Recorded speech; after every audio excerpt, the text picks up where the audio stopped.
Running a hotel wasn't just a job for me, it was my whole world. I'm Grace, and this hotel meant everything to me. Until one day he walked in.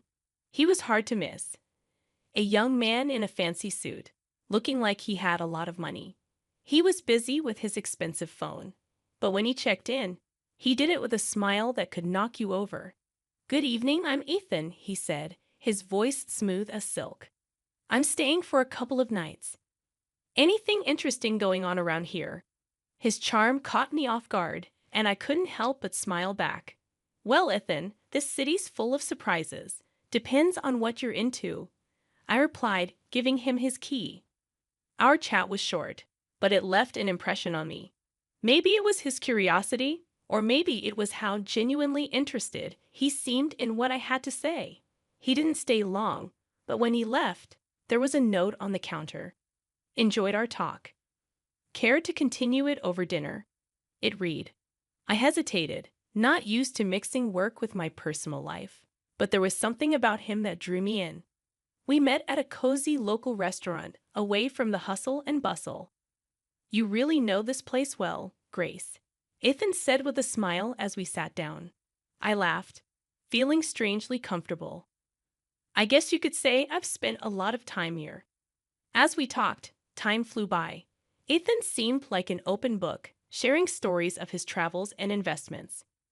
When the conversation turned to me, I found myself opening up more than usual. I told him about losing my parents and how it had been just my sister Mia and me against the world since I was 21. "That's a lot to handle, Grace.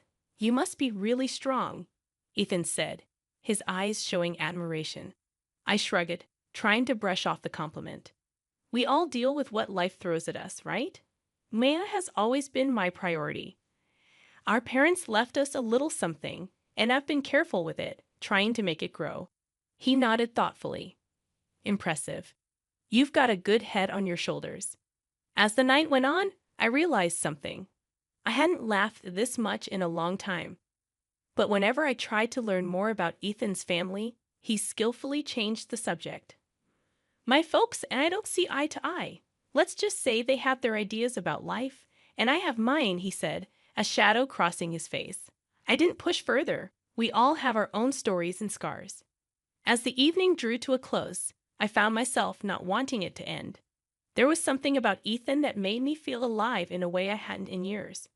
Life with Ethan felt like a whirlwind. Every day was a new adventure, and every moment together was filled with laughter and dreams of the future. He had this knack for making ordinary things seem extraordinary, turning simple dinners into unforgettable evenings. One evening, as we sat in our favorite little cafe, the one with the dim lights and cozy corners, I said to him, "Ethan, I still can't believe how fast everything is moving." He reached across the table, taking my hand in his. "Grace, when something feels right, why wait? I've never been sure of anything in my life," he replied, his eyes holding mine with intensity. "I know it's just. Everything's happening so fast.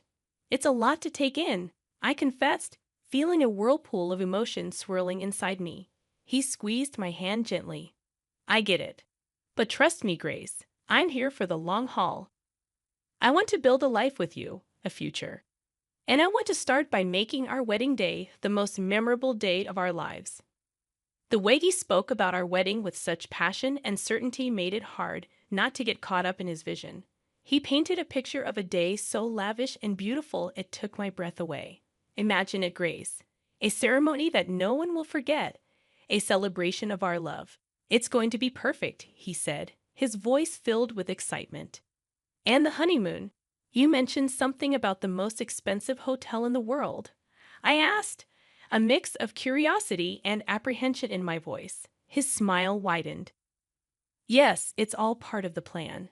But I need you to trust me, to take this leap with me. Your savings for the wedding, my funds for the honeymoon, and our future home together. We'll make this a reality." I hesitated, the practical part of me screaming caution. But looking into his eyes, full of love and promise, I found myself nodding. "Okay, Ethan, let's do it. Let's make this wedding a day to remember." As the weeks flew by, the wedding preparations took over everything.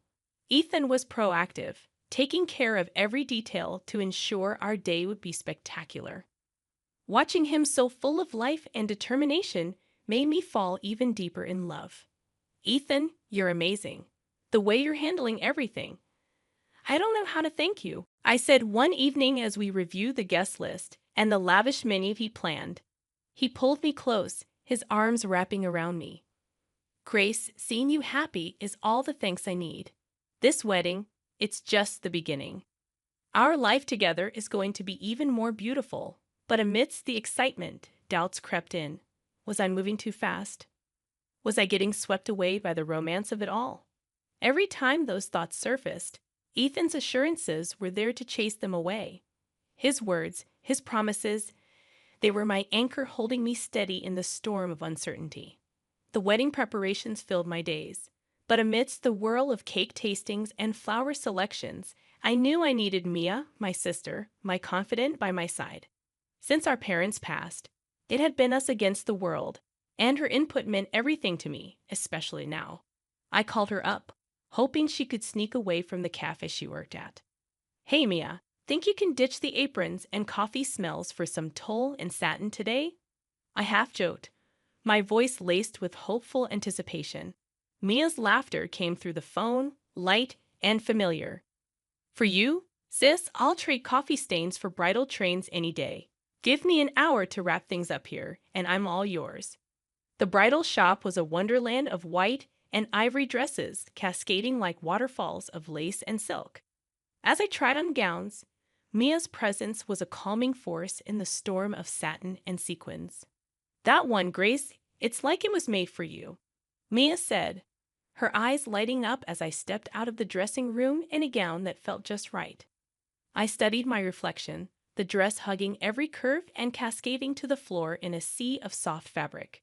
Do you think I feel, I don't know, like a real bride? I admitted, a smile creeping onto my lips. Mia's grin matched mine. But in a fleeting moment, I caught a shadow pass over her face, quick and troubling. Before I could question it, she was up, pulling a dress off the rack. Mind if I give this one a whirl? Just for kicks, Mia said, holding up a stunning gown that caught the light with every movement. I laughed, the sound a mix of surprise and delight. Planning on eloping, are you? Or is there a mystery man you've been hiding from me? Mia's laugh, usually so carefree, held a note of something I couldn't quite place. Oh, Grace, you know me. Always a bridesmaid, never a bride. But a girl can dream, can't she? She quipped, though her gaze darted away, hiding something. The day rolled on, a blend of laughter and whispers of silk, but Mia's mood seemed to flip like a switch, her usual bubbly demeanor clouded by moments of distraction. Everything okay, Mia? You seem a bit off today, I probed gently, concern threading through my words. She was quick to dismiss it, a wave of her hand erasing my worries. It's nothing really. Just cafe chaos. You know how it gets, Mia assured me, but her forced smile didn't quite reach her eyes. As we left the bridal shop, the weight of her secrets seemed to hang between us, an unspoken tension that neither of us could quite navigate. I wanted to believe it was just pre-wedding stress, maybe a spat with a troublesome customer, but the nagging in my gut told me it was something more. That night, as I lay in bed, the excitement of finding the perfect dress was overshadowed by the puzzle that was Mia's behavior. She was the one person who had always been an open book to me, yet now there were pages I couldn't read, words hidden just out of sight. And as the wedding day edged closer, the joy I should have been feeling was tinged with a worry I couldn't shake. Mia and I have faced everything together, but now it felt like there was a growing gap, one filled with secrets and unasked questions. Little did I know, the answers to those questions were about to turn my world on its head. It was a day like any other, or so I thought, until Ethan left his phone buzzing and forgotten on the kitchen counter. As I went about tidying up the apartment, the constant notifications from his phone nagged at me, a persistent reminder of something amiss. The lack of a password was a surprise, but it was nothing compared to the shock that awaited me inside. The messages between Ethan and Mia were like a punch to the gut, each word a betrayal that tore through my heart. They weren't just having an affair. They were planning to push me aside like I was nothing.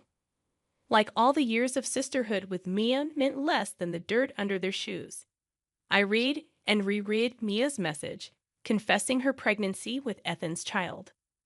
The words blurred as tears clouded my vision. Can't believe we pulled this off. She's such a fool, falling for every lie. And now, with the baby, we can finally be together, just as we planned, it read. The world around me seemed to spin, a carousel of deceit and treachery. Ethan's reply was no better, declaring his love for Mia and his eagerness to see me humiliated, ousted from my own wedding. She's just a knave cash cow. Can't wait to get rid of her and start a real life together. This wedding will be perfect, thanks to her money, he wrote. I sat there, the phone heavy in my hand, a storm of emotions raging within me. Betrayal, anger, disbelief. They all fought for dominance. But above all, a cold determination began to take root. They thought they could use me, discard me like an old toy. I'd show them the price of underestimating Grace Anderson. When Ethan returned, his carefree demeanor was like a slap in the face. Hey, babe, did I miss any important calls? He asked casually, picking up his phone. I forced a smile, my insides burning with anger. Nope, just the usual stuff. Busy day, I replied, my voice steady despite the turmoil within. He flashed that charming smile. The one I now knew was nothing but a mask, as always. But nothing's more important than coming back to you, he said, leaning in for a kiss. I had to force myself not to recoil. From that moment on, I played the part of the oblivious fiancé to perfection. I smiled, I nodded, I went along with the wedding plans. But behind the scenes, I was planning my revenge on the two people who had betrayed me in the worst possible way. Each passing day was a test of my will, a balancing act between the role I had to play and the fury that burned within. But I wouldn't let them see me break. I'd bide my time, and when the moment was right, they'd learn the true cost of their treachery. And as I lay in bed each night, the image of Ethan and Mia's deceitful faces etched into my mind, I made a silent vow. They would pay for what they'd done, and their twisted game would be their undoing. I was no longer just the jilted fiancé. I was the architect of their downfall, and my revenge would be meticulous, calculated, and oh so sweet. The days leading up to the wedding felt surreal. On the surface, everything was perfect. The flowers, the guest list, the dress. But beneath the facade of perfection was a storm brewing, a tempest of anger and betrayal that I held tightly within. Ethan was his usual self, all smiles and affection, blissfully unaware of the storm he was about to sail into. Grace, everything's coming together so beautifully. This wedding is going to be the talk of the town, he said one evening as we reviewed the final preparations. I nodded, my smile practiced and polished. Yes, it's going to be a day to remember, I replied, the words laced with a meaning he couldn't possibly grasp. Mia was harder to face. The sister I had loved and protected was now a stranger, her every word and gesture a reminder of her betrayal. Yet I kept my mask firmly in place, the mask of the loving sister, blissfully ignorant of the knife she had planted in my back. Grace, you're handling everything so well. I don't know how you do it, Maya said one day as we finalized the seating arrangements. I looked at her, the sister I thought I knew, and forced a laugh. Oh, Mia, you know me. Always had a knack for organizing chaos, I said, the irony of the statement not lost on me. As the wedding day drew closer, the tension became almost tangible, a tightrope I walked with precision and care. Ethan's phone was now always guarded, his conversations hushed and hurried. But it didn't matter. I had seen enough, knew enough. The morning of the wedding dawned clear and bright, a beautiful day for a beautiful disaster. As I got ready, the reflection in the mirror showed a bride serene and poised. But behind the veil and the makeup was a woman on a mission, a woman who would no longer be played in someone else's game. Mia is running late, huh? Ethan remarked casually, adjusting his tie. I met his gaze in the mirror, my eyes giving nothing away. Yes, but she'll be here. Wouldn't miss it for the world, I replied, the double meaning clear in my voice. He nodded, oblivious to the undercurrents. Well, she's always been a bit unpredictable. But today's about us, Grace. Our new beginning, he said. I turned to face him, my smile a masterpiece of composure. Yes, Ethan. A new beginning indeed, I said, my heart steeling itself for what was about to come. And as I walked down the aisle, the eyes of friends and family on me, I knew that this was it. The calm before the storm was over, and the reckoning was about to begin. The vows were waiting, the guests were watching, and the stage was set. It was time for the truth to come crashing down, and for the real show to begin. Standing next to Ethan in front of the priest, my heart was a mix of hope and trepidation. The words of the vows hovered in the air, a promise of forever that was about to be shattered in the most brutal way. The guests, unaware of the storm about to break, watched us with smiles and teary eyes. But then the unimaginable happened. Mia, dressed in a bridal gown that mirrored my own, stormed down the aisle, her eyes locked on mine, not with sisterly love, but with a cold determination that chilled me to the bone. Move aside, Grace. I'm the one who deserves to be here. Ethan loves me, and this child I'm carrying is his, Maya declared, her voice cutting through the stunned silence. The room erupted into whispers and gasps, the guests turning to each other in confusion and disbelief. Ethan, rather than showing any sign of shock or remorse, let out a hearty laugh, his true colors shining through the polished facade. Well said, Mia. Grace, you've been a good host, but this is where your part ends. Why don't you join the audience? This is Mia's moment now. Ethan sneered, his words dripping with mockery and contempt. The audacity of their betrayal, so public and so cruel, sent a shockwave through the crowd. But as the reality of the situation sank in, my reaction surprised everyone, including myself. I looked at Ethan, then at Mia, and smiled. Of course, why not? I wouldn't want to miss the show after all. I did pay for it, I said, my voice calm, betraying none of the turmoil inside me. Mia and Ethan exchanged a confused glance, clearly not expecting such a composed response. The guests, too, were baffled, their eyes darting between us, trying to make sense of the surreal scene unfolding before them. As I gracefully took a seat among the guests, my head held high, the whispers grew louder. What's she up to? Is she really going to let this happen? The questions buzzed around the room like a swarm of bees. But I remained serene, a statue amidst the chaos. Ethan and Mia, now standing together at the altar, looked unnerved. My calm demeanor had thrown them off their plan to humiliate and discard me, not unfolding as they had anticipated. What's your name, Grace? Why are you so calm? Ethan asked, his voice a mix of curiosity and concern. I met his gaze, my smile never wavering. No game, Ethan. Just enjoying the fruits of my labor. Please proceed. I'm eager to see how this plays out, I replied, my words like velvet-covered daggers. The ceremony resumed, but the atmosphere had shifted. The guests watched in a mix of shock and anticipation, unsure whether they were witnessing a wedding or the prelude to a dramatic reckoning. As Mia and Ethan exchanged vows, the words felt hollow, a mockery of the sacred promise they were supposed to represent. And as I sat there, surrounded by friends and family who were struggling to comprehend the spectacle, I knew that this was just the beginning. The real show was yet to come, and Mia and Ethan, in their arrogance and deceit, had just secured front row seats to their own downfall. As the priest asked if anyone objected, the doors burst open. A woman older and more worn than either Ethan stormed in, her eyes blazing with fury. Stop this wedding right now, she demanded, her voice slicing through the silence like a knife. Ethan, what are you doing here? He stammered, the mask of the perfect groom slipping away. I'm here to stop you from making a bigger fool of yourself and these people. Grace, you deserve to know the truth, Catherine said, turning to me with a sympathetic look. The murmurs among themselves, the scandal unfolding before them, more gripping than any soap opera. Maya clutched her stomach, her face a mask of shock and fear. Catherine continued, her voice firm and clear.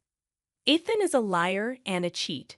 He's in debt up to his ears. His investments failed, and he's been using you all to dig himself out of his hole. And Mia, you poor girl, you're just another pawn in his game. The room erupted into chaos, the guests rising from their seats, the whispers growing louder. Ethan tried to speak, but his words were drowned out by the uproar. I stood up, my heart pounding, but my voice steady. "There's more," I announced, silencing the room. I hired a private detective after I discovered Ethan and Mia's affair. Not only is Ethan already married and drowning in debt, but he's also been hiding a daughter, a child he's never supported, I declared. Mia's face crumpled, the reality of her situation crashing down around her. "Ethan, is this true? Tell me she's lying," she pleaded, her voice breaking.